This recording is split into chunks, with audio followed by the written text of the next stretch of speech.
एक पावन चरित्र है श्री भक्त गोपाल चरवाहे का। पहले ऐसा हुआ करता था कि सबकी गायें जैसे चराए तो सब लोग अन्न आदि जो है उसके घर भिजवा देते थे और गायें छोड़ देते थे। वो ग्वाला ही कहा जाता था। सैकड़ों लोगों की गाय चराता था और उसके घर में अन्न आदि जो आवश्यक सामग्री है भिजवा दी जाती थी। ना तो एक अक्षर वो पढ़ा लिखा था और ना कभी उसने भगवान का नाम या कोई चर्चा सुनी थी। उसके कोई परमार्थ से संबंध ही नहीं था। बस गाय चराते थे, जंगल में रहते थे, पत्नी भोजन पहुंचा देती थी और परिवार चलाने के लिए गांव के लोग दे देते थे अन्न, क्योंकि सबकी गाय चराते थे। ना तो उसको किसी धर्म का ज्ञान था ना किसी साधना का ज्ञान था। एक दिन देखा जंगल से एक मंडली जा रही संतों के। ओ श्री राम जय जय राम, श्री राम जय राम, ऐसे कीर्तन। संत जन पहले मंडली बना के चलते थे तो नाम कीर्तन पद कीर्तन ऐसे। उसको बड़ा आनंद आया। उसको लगा कि इतने झूम झूम कर संत जन गा रहे हैं, किसी से बात नहीं की, पकड़ लिया। अब पूरा तो नहीं, बस उतना राम राम राम राम ऐसे करने लगा। देखो कई बार कहा है यदि आप बिना गुरु मंत्र के भी नाम जप करेंगे तो नाम जप आपको गुरु तक पहुंचा देगा, क्योंकि गुरु प्रदत्त नाम भगवत साक्षात्कार कराता है। 50 वर्ष की अवस्था लगभग हो गई थी। कभी कोई तीर्थ याटन, धर्म कार्य, शास्त्र स्वाध्याय, सत्संग कुछ नहीं। देखो कृपा, विश्वास। अब वो अलौकिक ढंग से नाम में मिठास लगने लगी उसको। तो जोर जोर से कभी कभी नाच पड़ता, चरवाहा है ना, गाता। तो और जो लोग थे उसका उपहास करते, अरे नरक में भी ठौर नहीं मिलेगी, जिंदगी में कुछ पुण्य नहीं किया। ये ऐसे लोग बहुत उपहास करने वाले। ऐसे करने से क्या मिलेगा, नाम से कुछ हो जाएगा। उसने कहा हमने तो कभी सोचा ही नहीं कि कुछ होगा, हम तो ऐसे ही गा रहे हैं। पर ये लोग उपहास कर रहे हैं, क्या गलत है क्या ऐसा गाना? जब तक दृढ़ ज्ञान नहीं होता तब तक माया फिसला सकती है। उसने कहा कि हम किसी लाभ के लिए, बैकुंठ जाने के लिए या कोई लाभ के लिए नहीं जपते, हमें तो अच्छा लगा, वो गा रहे थे संत जन तो हम गाने लगे। क्या सही में आप लोग समझते हैं कि ये गलत है? उनका तुम मूर्ख हो, तुम्हारी क्या समझ में आए? और उपहास करते उसका। उसके मन में एक बात आई, कोई ये प्रमाण दे दे मुझे कि ये जो मैं संतों के मुख से सुना नाम, ये परम सत्य है, ये परम सुखकारी है, और इससे क्या वैकुंठ मिल जाएगा? कोई तो मिले मुझे। और जब किसी के हृदय में ऐसी आकांक्षा होती है तो वही मिल जाते हैं जो सबके हृदय की जानते हैं। एक दिन उसने देखा जब लोग दिल्ली की हंसी मजाक कर रहे थे, उसी समय एक लंगोटी पहने हुए, हाथ में कमंडल और दंड धारण किए हुए कोई वीतराग परमहंस दौड़ा, चरणों में गिर गया। महाराज महाराज, बस एक बात आप बता दीजिए, जो हम राम राम कह रहे हैं, ये लोग उपहास करते हैं, क्या इससे हमारा कल्याण हो जाएगा, वैकुंठ मिल जाएगा? तो उन्होंने कहा बेटा ये बहुत मंगलमय भगवान का नाम है, पर हमें लगता है कि तुम्हें गुरुदेव की आवश्यकता है। यदि तुम गुरु कृपा पात्र बन जाओ तो इन उपहास करने वालों की बातें तुम्हारे मन में नहीं लगेंगी और निश्चित तुम्हें भगवत साक्षात्कार हो जाएगा। तो पैर पकड़ लिया और कहा महाराज आप ही गुरु बन जाओ ना हमारे, आप ही हमें मंत्र दे दो। तो उन्होंने कहा हम तो तीर्थ यात्रा में हैं, ऐसा हम नहीं कर सकते, पर यदि तुम भगवान से प्रार्थना करोगे तो तुम्हारे कल्याण के लिए सदगुरु प्राप्त हो जाएगा। इसलिए जैसे कोई पूछते हैं किसको सदगुरु बनाऊं, तुम कहते किसी को नहीं, पहले भगवान को मानो, श्री हरि को, जगत गुरु श्री कृष्ण को, फिर उनसे प्रार्थना करो कि यदि आप आवश्यक समझते हो कि सदगुरु के रूप में आप आकर के हमारा कल्याण करेंगे तो मुझे पहुंचा दो, या आप स्वयं आ जाओ। मैं नहीं खोज कर पाऊंगा, मेरी वो दृष्टि नहीं है कि मैं किसी महापुरुष को पहचान सकूं। मैं तुमसे सत्य कहता हूं, सदगुरु की जो शरण में हो गया तो उसके जीवन नौका की डांट सदगुरु अपने हाथ में ले लेते हैं। फिर उसको कोई भय, कोई उपहास, कोई लज्जा नहीं सताती। वो सुखपूर्वक इस दुखद अपार संसार समुद्र से पार हो जाता है। पर बेटा, तेरे ऊपर भगवान की बड़ी कृपा है, क्योंकि तू संतों को मानता है। तू मेरी बात पर विश्वास कर ले, अंदर से तू एकांत में रो, तुझे सदगुरु मिल जाएंगे। अब ऐसा कहकर वो अपने राह में चले तीर्थ यात्रा के लिए। अब वो खोजता, एकांत में बैठकर देखता, कभी कभी वो पेड़ पे चढ़ जाता कि कोई संत तो नहीं आ रहे हैं। अब उसके लिए वहां भोजन पहुंच जाता, पाता, गाय देखता और बस खोज करता कि सदगुरु आ जाए, सदगुरु आ जाए। बहुत समय व्यतीत हुआ, पर उसका विश्वास नहीं टूटा कि संत ने कहा था कि तुम भावना करो कि सदगुरु आ जाएंगे।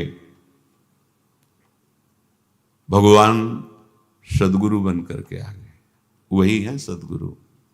देखा सामने से बड़े तेजस्वी महात्मा बड़े तीव्र गति से आ रहे हैं।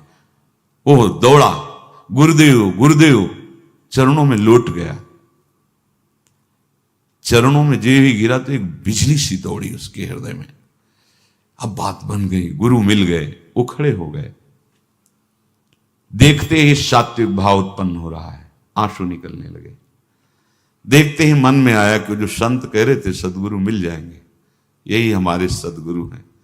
हृदय में उत्साह, आतुर आवाज, प्रभु मुझे भवसागर से पार करने वाला गुरु मंत्र दे दो। ऐसे थोड़ी दीक्षा दी जाती कि गली चलते दी जाए। दूंगा, जा पहले स्नान करके आ, फिर एकांत स्थान में बैठेंगे, फिर तेरे को उपदेश देंगे। बोला, महाराज मैं जंगली आदमी हूं, गाय चराता हूं, हमारा घर बार से कोई आना जाना नहीं, यही भोजन आ जाता है। संत ने कहा, अच्छा स्नान करो। स्नान करके आए। एक पेड़ के नीचे, भाई मैं तुझे कुछ नियम दूंगा, कुछ शर्त। तो अब महाराज गंवार आदमी है, ना हम आपका कोई नियम पालन कर पाएंगे, ना कोई व्रत पालन कर पाएंगे, ना कोई साधना कर पाएंगे। आप देख लो हमारी हालत। 50 साल का हूं, पढ़ा लिखा बिल्कुल नहीं, कोई धर्म कर्म नहीं जानता, गाय चराता हूं। मुझसे बहुत बातें नहीं सदेंगी। अगर एक कोई बात बता दो तो प्रण करता हूं जिंदगी में प्राण त्याग सकता हूं, पर एक बात, कोई एक नियम कोई दे दो।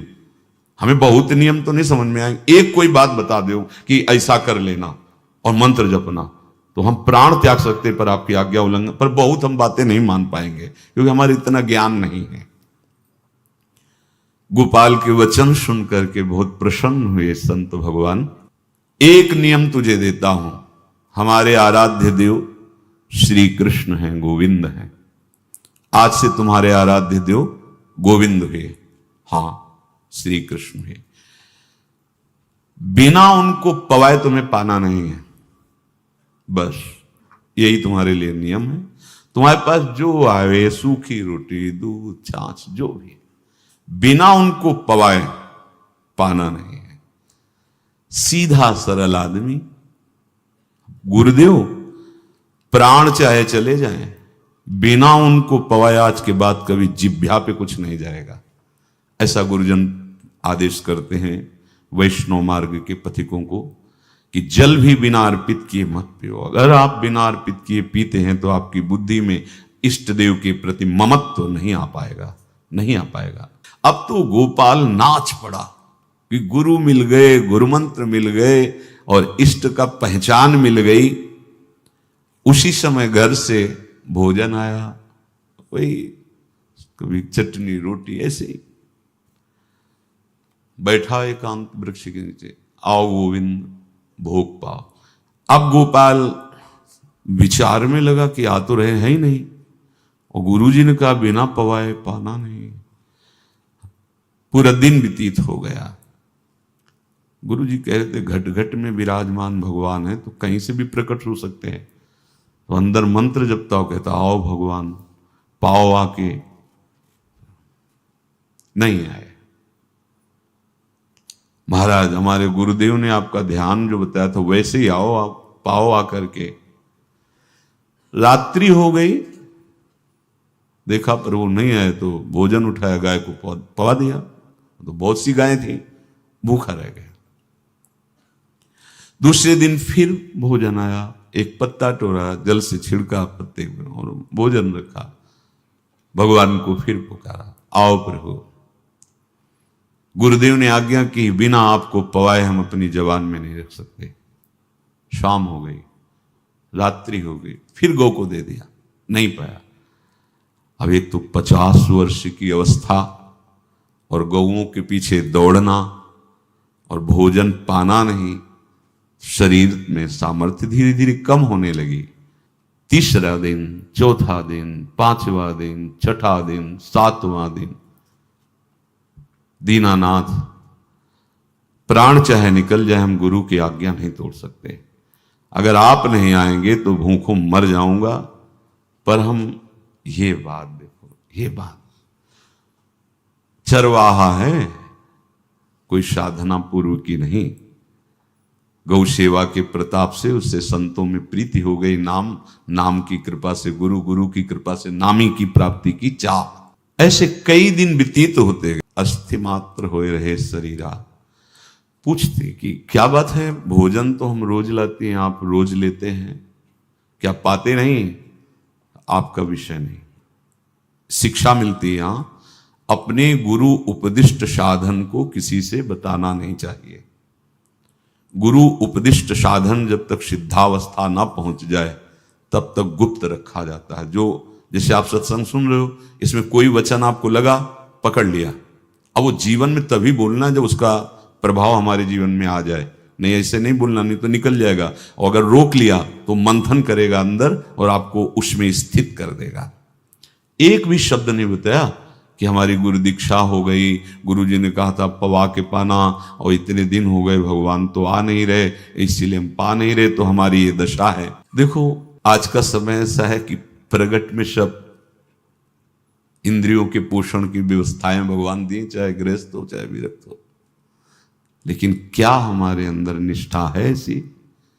सबरी जी जब उनके गुरुदेव पधारने लगे तो चरणों में रो के गिरी कि प्रभु, इस पूरे विश्व में मुझ अधम को सिर्फ आप ही प्यार करने वाले, आप ही ने दुलार करके मुझे रखा, नहीं सब जगह ठोकर मिलती, कोई भी संत महात्मा हमारी तरफ देखना नहीं चाहते, और प्रभु आप जा रहे हो, आप कैसे जीवन? जानते हो क्या कहा? हम तो भजन के प्रभाव से भगवान के धाम जा रहे हैं। बेटा, भगवान स्वयं चलकर तुम्हारे पास आएंगे। सबरी जी बहुत वर्षों तक कभी गुरु के वचनों पर अविश्वास नहीं हुआ, क्यों कहते थे भगवान आएंगे, रोज पावड़े डालती हूँ, सोहनी लगा के जल छिड़कती हूँ, रोज लगता है फुसला तो नहीं दिया गुरु जी ने? नहीं, गुरु के वचन भगवान आएंगे।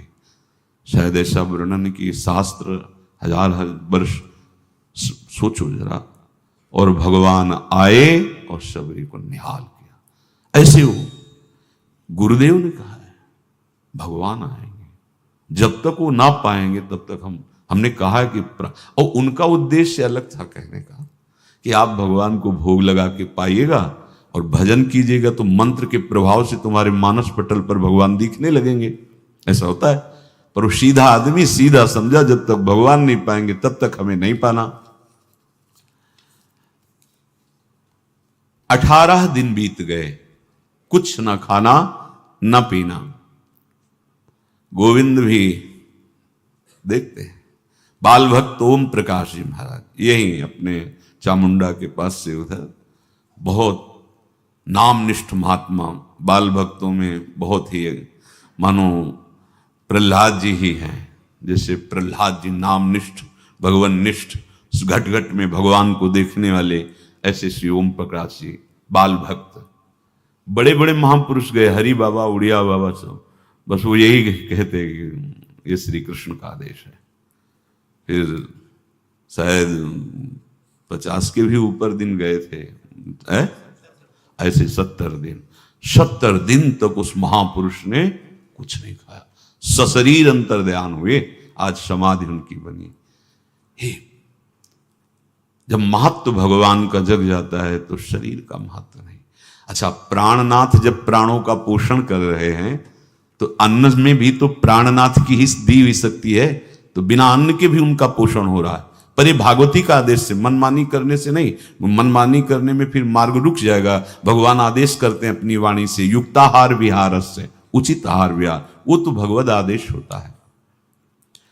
18 दिन बीत गए, 19वें दिन जब भोजन आया तो पेट के आते सब सिकुड़ गई थी। वैसे ही 50 वर्ष के थे, आंखें धस गई थी, उठने की ताकत नहीं। पत्नी ने फिर कहा कि आप कुछ तो बताइए कि क्या आपको कोई रोग हो रहा है, आप भोजन नहीं पा रहे, मैं रुक जाऊं यही आपकी सेवा के लिए, या आप घर चलिए। कोई उत्तर नहीं, आप जाइए, हम ठीक हैं। ऐसा फिर धीरे से पत्ता लाए, छिड़का, भगवान आओ, पाओ आकर के। शाम हो गई, फिर गाय को दे दिया। विचार कर लिया कि अब मरना ही है, मुझ जैसे अधम के पास भगवान तो आएंगे नहीं, वो तो भगवान है, पर मैं अपने गुरु के वचन नहीं तोड़ सकता, मर चाहे जाऊं। 27 दिन व्यतीत हो गए, एक कवल भी अन्न नहीं पाया। न चलने की शक्ति थी, न पत्ता लाने की शक्ति थी, न जल छिड़कने की शक्ति थी। जिस पात्र में भोजन लाई थी, लेटे ही लेटे खोला और कहा, प्रभु मुझे पता है वह आप इस शरीर से नहीं मिलोगे, पर आप जान लो मैं अपने गुरु की आज्ञा का उल्लंघन नहीं करूंगा। ये मतलब जितने महान हुए हैं सब निष्ठाओं में निष्ठावान हुए हैं, अपने लोग फिसड्डी हैं। जरा सा कोई दुख, जरा सा कोई सुख, फिसल जाते हैं। प्राण अनंत जन्मों की बिगड़ी 27 दिन क्या होते हैं, क्या होते 27 दिन? अनंत जन्मों का जमा कूड़ा करकट भगवान साफ कर रहे हैं। ये जो तन्मयता, गुरु निष्ठा, जो प्राण भूख से व्याकुल, सब भस्म हो रहे हैं पाप अनंत जन्मों के। अनंत जन्मों, जैसे हम सोचे कि भगवान इतने निर्दयी कैसे हैं? नहीं निर्दयी, आत्मा को कुछ फर्क नहीं पड़ता। और शरीर ने जो किए हैं जन्म जन्मांतरों के, वो निष्ठा के कारण दुख नहीं पहुंचेगा। निष्ठावान को दुख नहीं पहुंचता, वो आपको दिखाई देगा दूर से, उसको दुख नहीं पहुंचता, क्योंकि निष्ठा का कवच है, वो कभी कोई भेद नहीं सकता। किसी भी माया के यंत्र में ताकत नहीं कि निष्ठा को भेद सके, उसी को निष्ठा कहते हैं, नहीं भेद पाई। 27वां दिन है। पति की दशा देख करके कहा, स्वामी अब तो आप कहोगे भी तो मैं नहीं जाऊंगी। हम आपकी दशा, इशारे से कहा, आज भर चली जा, क्योंकि उसको लग रहा था आज प्राण निकल जाएंगे। आज भर चली जा, फिर कल से जैसी तेरी आज चली जा। इशारे से, बोलने की भी सामर्थ्य नहीं थी। गोपाल के आंसुओं की धारा चल रही, पड़े पड़े धीरे से खोला जो भोग है, और अंतस्थल, आज बोल भी नहीं पा रहे, अंतस्थल से कह रहे, प्रभु अब चाहे आके पालो या लिवा जाके पवा देना, देख लो आप, आखिरी है, आके पालो या लिवा जाना और अपने यहां पवाना, क्योंकि हमारे यहां तो पाए नहीं आप। बड़े प्रेम से अंदर से आवाज आई, गोपाल। आंख खुली, क्योंकि बोलने की हिम्मत ने, ये अंदर से प्रार्थना की थी, गोपाल वो अमृतमय। गुरुदेव ने कहा था कि उनकी वाणी से अमृत बरसता है। एकदम आंख खुला, देखा वही पीतांबर, वैसे ही मोर मुकुट, वही मुरली, वही करधनी, वैसे ही नूपुर, वैसे ललित त्रिभंगी। गुरुदेव ने जैसा वर्णन किया था वैसा ही सुंदर रूप गोपाल के सामने। प्रभु मुखमंडल की मनोहरता देखकर निहाल हो गए। ये निहाल कर देंगे, थोड़ी पीड़ा सहना सीखो। सहत सहत बाढ़े भगति, ग्रह तन गुरु हित गार, ग्रह तन गुरु हित गार, हार अपनी करिमा। सेवक जी कह रहे हैं, देखो गृह तन गुरु हित गार हार अपनी कर, तन मन प्राण गुरु वचनों पर न्यौछावर, जो भी सहना पड़े सहूंगा। मिल गए प्रभु। प्रभु दूर नहीं है। प्रिया प्रीतम बहुत कृपालु हैं। मानो करोड़ करोड़ काम की सौंदर्यता को हे करते हुए प्रभु के लावण्य का प्रकाश हो रहा है। मनहारिणी मुरली जैसे कहा था अधरों में रख, वैसे अधरों में विराजमान। अच्छा, खास बात ये, ना कोई गाय देख पा रहे, नहीं कोई और चरवाहा देख पा रहा है। ये भगवान को, जैसे इस सभा में किसी से बात करें भगवान, किसी से मिले तो पास बैठा व्यक्ति भी नहीं देख पाएगा, ना जान पाएगा, क्योंकि प्राकृतिक इंद्रियां, प्राकृतिक शरीर, और वो चिदानंद में, वो तो जिसको दर्शन देंगे तो पहले दृष्टि प्रदान करते हैं। भगवान जिससे मिलते हैं पहले दृष्टि प्रदान करते हैं, तो गुरु रूप से दृष्टि प्रदान। ये जो अंतर में पुकारा ना, वो अंतर दृष्टि खुल गई, सामने देखा। इतना सुंदर विश्व मोहिनी भगवान श्री हरि का ललित त्रिभंगी रूप कि गोपाल की आंखें नहीं टिकी। इतना सुंदर रूप, आंखें भगवान के तेज के आगे बंद हो गई। जो भी बंद हुई तो देखा मानस पटल पर वैसे ही ललित त्रिभंगी। फिर खोला, देखा सामने भगवान मुस्कुराए, सामर्थ्य प्रदान की। देखो अर्जुन के साथ ही तो खेलते हैं भगवान सखा भाव से, रथाक रहे हैं, लेकिन भगवान का विराट स्वरूप देखने की सामर्थ्य अर्जुन में थी क्या? दिव्य दृष्टि प्रदान की। फिर भी कांप रहे थे अर्जुन जी भगवान की दिव्य दृष्टि संपन्न नेत्रों से उस विराट महिमा को देखकर कांप रहे थे अर्जुन। ये तो माधुर्य रूप प्रभु का है। उसने मानो इशारा किया प्रभु को कि हमारी सामर्थ्य में सकिल कर आ जाऊं, नजदीक आप आ जाओ।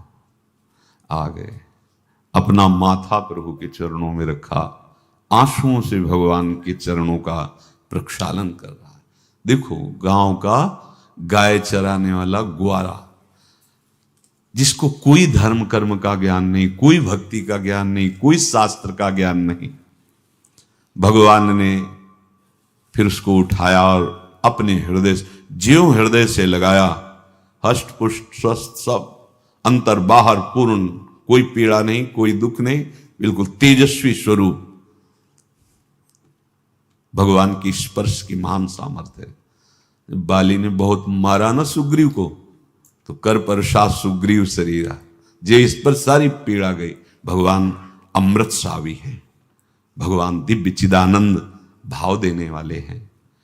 अब तो सुरमुनि वांछित प्रभु की छाती से लपटा हुआ है।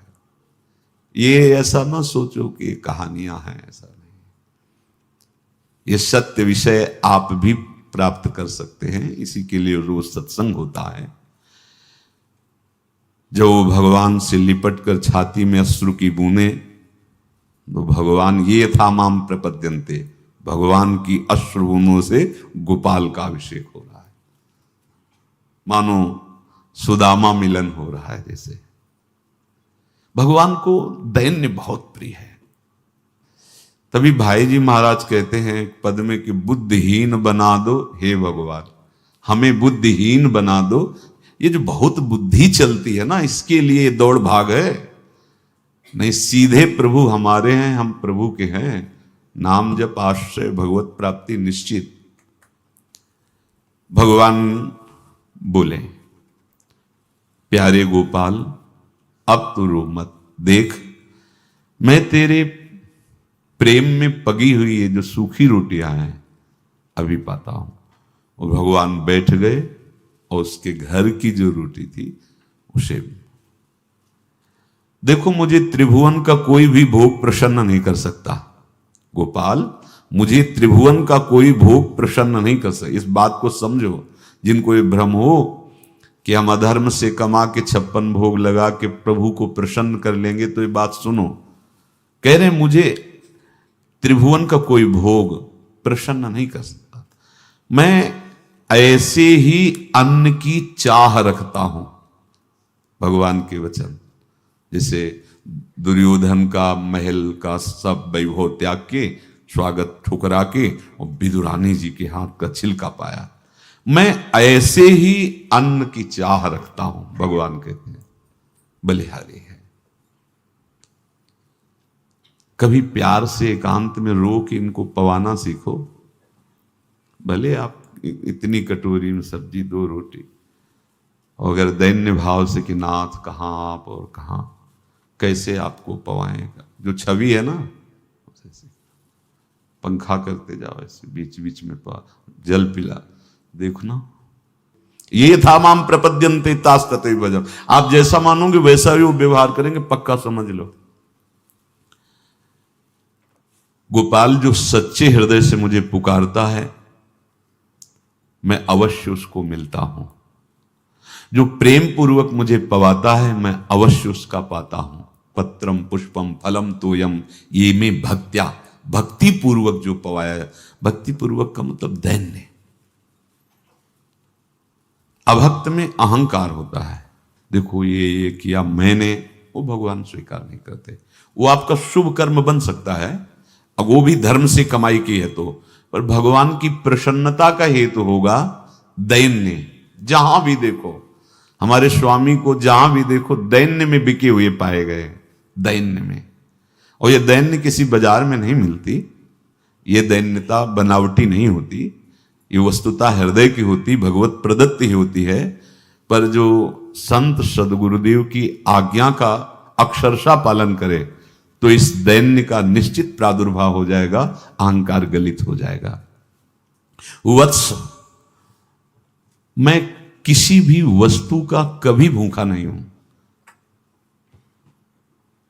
मानो गोपाल के बहाने से हमको समझा रहे हैं, क्या चाहिए भगवान को, क्या चाहिए? कुछ भी कर लो, माना कि तुम तात्कालिक वर्तमान दुख को मिटा सकते हो, तात्कालिक, लेकिन संपूर्ण दुखों को मिटाने के लिए हरिनाम गरज रहा है, राधा नाम गरज रहा है। आपसे प्रार्थना है, समझो इस बात को। कलयुग केवल नाम आधारा। देखो, सुन के राम राम शुरू किया, मिल गए सिद्ध सदगुरुदेव, दे दिया मंत्र, बता दी निष्ठा, और मिल गए भगवान। और भगवान कह रहे हैं, अब तेरे जीवन में कभी दुख का लेस नहीं रहेगा, तू अब घर जा, अब किसी की गाय चराने की जरूरत नहीं है, कुल परंपरागत तेरे लक्ष्मी बढ़ती रहेगी, तुझे कुछ करने की जरूरत नहीं। देखो, बड़े बड़े सोने के पहाड़ किसी सुनार ने बनाए क्या? प्रभु ने तो बनाया। भगवान हंसते हंसते समझ ही नहीं पाए और अंतर्धान हो गए। अभी गोपाल कुछ अपने मन भर के देख नहीं पाया था, कह नहीं पाया था, भगवान अंतर्धान हो गए। अब तो चिल्ला चिल्ला के रोने लगा और विवश होके आंख मूंदी तो देखा उसके मानस पटल पर छाए। अब तो राजी हो गया कि ये मेरे प्रभु ऐसी जगह विराजमान हो गए, कोई देख नहीं पाएगा, हम रोज बात करेंगे, रोज दर्शन करेंगे। नारायण या गौर श्याम को हृदय निकुंज बसइए। तो इसलिए धैर्य धारण करके, कितना भी कष्ट हो, अब पीछे मत हटो, फिसलो मत। माया अपने पार्षदों को भेजेगी। प्रभु का चिंतन छूटे वो कुछ भी स्वीकार नहीं। प्रभु का चिंतन होते हुए जो हो रहा है उनका सृष्टि का कार्य है, जो जो जिसको सेवा दी हो रहा है। हमारा प्रभु का आश्रय अगर बदला किसी व्यक्ति का आश्रय या किसी अन्य का आश्रय, बहुत घाटा हो जाएगा। अपने इस मन को देखते रहिए कि ये प्रभु को प्रथम नंबर में रखता है या द्वितीय नंबर में। हमें तो लगता है हो सकता है चौथे पांचवें नंबर पे रखता हो।